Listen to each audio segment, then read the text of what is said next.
Parts of CPU আমরা দেখব। তো স্টার্টিংয়ে এটা হচ্ছে সিপিইউর বডি স্ট্রাকচার।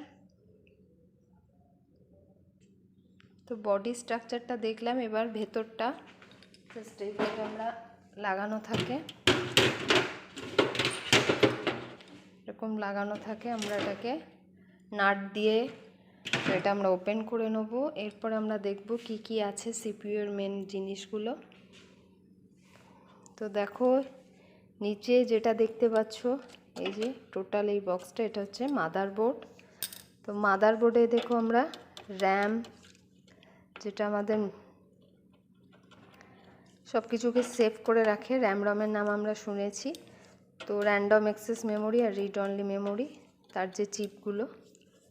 এছাড়া এটা হচ্ছে আমাদের এইচডিডি হার্ড ডিস্ক ড্রাইভ, যেটা আমাদের স্টোরেজ করে রাখে কম্পিউটারে। এছাড়া আছে আমাদের এটা হচ্ছে সিপিইউ ফ্যান। সিপিইউ ফ্যানটা আমি খুলে দেখাচ্ছি। দেখো এটা হচ্ছে এরকম দেখতে। এর তলায় যে চৌকো এরিয়াটা রয়েছে, এখানে আমাদের প্রসেসরটা থাকে, পাতলা কোনো চিপের বা ব্যাটারির মতো মোবাইলের দেখতে, এরকমভাবে এর মধ্যে লাগানো থাকে, সেটা হচ্ছে প্রসেসর। আর এটা হচ্ছে আমাদের সিপিইউ ফ্যানটা, তার উপর এইভাবে বসিয়ে সেটিং করা থাকে।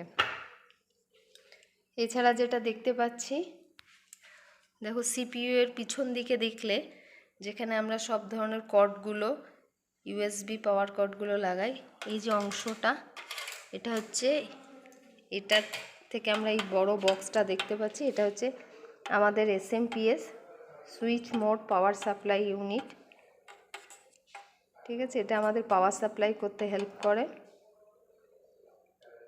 তো এই সমস্ত জিনিসগুলো সিপিইউ এর ভেতরে লাগানো থাকে।